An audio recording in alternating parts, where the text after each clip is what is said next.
अस्सलाम वालेकुम। मैं डॉक्टर मामी शेख होममेकर क्लिनिक से आप सबको खुश आमदीद। आज जिस न्यू टॉपिक इंफॉर्मेशन के साथ आए हैं उसमें हम बात करेंगे कि कौन से ऐसे लोग हैं जो कि एहसास कमतरी का शिकार होते हैं, आसाबी कमजोरी का शिकार होते हैं, न्यूरोलॉजिक कंडीशन होती है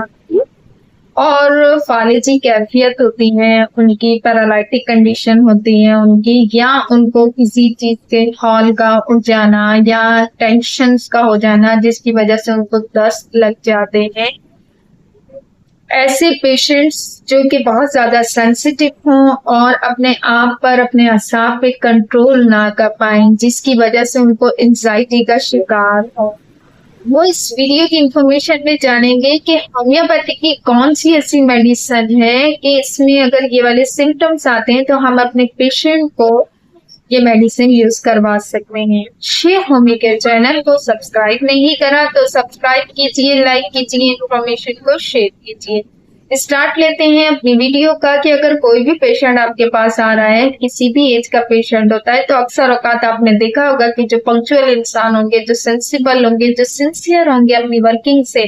उन्हें एक फिक्र होती है। फिक्र इस तरीके से होती है रिस्पॉन्सिबल बंदे को कि टाइम मैनेजमेंट अपनी बहुत अच्छी रखते हैं, अपनी पंक्चुअलिटी को शोइंग ऑफ करते हैं, अपना टाइम टू टाइम सारा काम करते हैं, और थिंकिंग करना, ओवर थिंकिंग का हो जाना, यानी कि अगर उन्हें शाम को किसी इवेंट में जाना है तो सुबह से उनकी प्रिपरेशन तो हो रही होगी, कहीं मैं लेट नहीं हो जाऊं उसके बारे में ओवर थिंकिंग करना, बहुत ज्यादा ख्यालात का आ जाना, थॉट होना। अगर कोई भी ऐसे हम किसी भी स्टूडेंट के हवाले से लेते हैं तो स्टूडेंट किस तरीके से होगा कि स्टूडेंट को फिक्र होगी कि मेरे एग्जाम हो रहे हैं, एग्जाम होने की वजह से पेपर कैसा होगा, वहां पे क्या सिचुएशन होगी, क्या कंडीशन होगी, इस किस्म के थॉट्स, इस किस्म के ख्यालात उसकी दिमाग में बहुत ज्यादा चल रहे होते हैं। उसकी वजह से उसको जो इतनी नर्वसनेस होती है या असाबी कमजोरी की वजह से उसको हॉल उठते हैं। हॉल इस तरीके से उठेंगे कि उसको मोशन आना लग जाएंगे, शिवलिंग होना शुरू हो जाएगी, ट्रेबलिंग होना शुरू हो जाएगी, जब तक कि वो अपना टाइम ना पूरा कर ले। इट मीन्स कि वो जैसे शाम का इवेंट है, इवेंट को अटेंड ना कर ले, ज्वाइन ना कर ले, या वहां पे पहुंच नहीं जाए जब तक उसकी ये कैफियत होती है। इसी तरीके की हम बात करते हैं कि बहुत ज्यादा प्रोफेशनली स्पीकर्स होते हैं, बोलने वाले होते हैं, लेक्चर देने वाले होते हैं, प्रोफेशनली वर्कर्स होते हैं, वो लोग फेस नहीं कर सकते, किसी भी क्राउड में जाते हैं तो उन्हें भी इस किस्म की टेंशन होती हैं, फेस ना करना। अच्छा, इस पर्सनैलिटी की बात ये होती है कि इससे असाबी कमजोरी होती है कि ये अपने असाब पे कंट्रोल नहीं रख पाता। अब इसे अपनी मेंटलिटी के ऊपर वर्क करना है, असाब के ऊपर कंट्रोल करना है, अपने आप को समझाना है, अपने आप को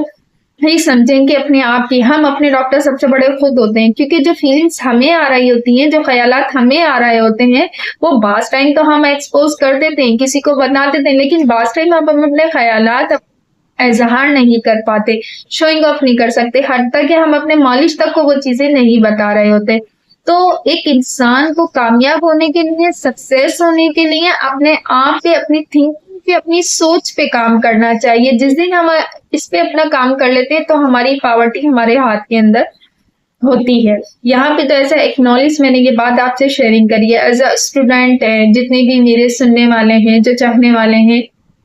रिस्पेक्ट करते हैं बहुत ज्यादा, उन सबको भी स्टूडेंट लेवल के ऊपर आके मैं ये बात हमेशा समझाती हूँ कि आप अपने आप पे कंट्रोल रखें, अपनी थिंकिंग पे, अपने ओरा पे काम कीजिए। जिस दिन आपने इस पे वर्किंग कर ली तो आपका अपना सेल्फ आपके हाथ में ही है। इसी तरीके से अगर इस पेशेंट की कैफियत ये बन रही है, इसको कपकपाहट लग रही है, शिवलिंग हो रही है, ट्रबलिंग हो रही है, एंजाइटी बहुत ज्यादा हो रही है, कोई वोमेट आ रही है, नोजिया की कैफियत हो रही है, अक्सर औकात टेंशन की वजह से ऐसी कंडीशन होती है, डिहाइड्रेशन का शिकार हम हो रहे होते हैं, पानी नहीं पीते, खाना नहीं खाते कि नहीं जी नहीं, हमने ये वाला काम परफॉर्म करना है, उसके बाद ही हम करेंगे कुछ, अभी हम कुछ नहीं कर रहे हैं, क्योंकि काफी टाइम से कुछ लोगों की प्रिपरेशन चल रही होती है, उन्हें एक्सपोज करना आता है, अपनी रिस्पेक्ट का, अपनी ईगो का बहुत ज्यादा उन्हें ख्याल होता है। अच्छा, इसमें हम टेंशन की भी इसको एज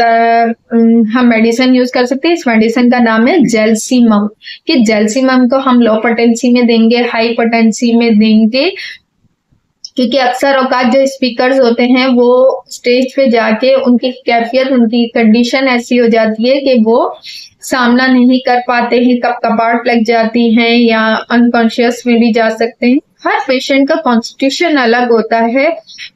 उसको फिर हम उसी तरीके से लेके चलते हैं। पेशेंट की एज वगैरह देखेंगे, उसकी हिस्ट्री वगैरह लेंगे अच्छे तरीके से और फिर इस मेडिसिन का हम यूज करवा सकते हैं। तो किसी भी डर खौफ का शिकार होने की वजह से भी हम ये यूज कर लेते हैं। इसी के साथ मैं इजाजत चाहूंगी, अपने मौलिक से कंसल्ट हो सकते हैं, ऑनलाइन कंसल्टेशन अवेलेबल है। इजाजत चाहूंगी डॉक्टर महाभिषेक शेख होममेकर क्लिनिक। अल्लाह हाफिज।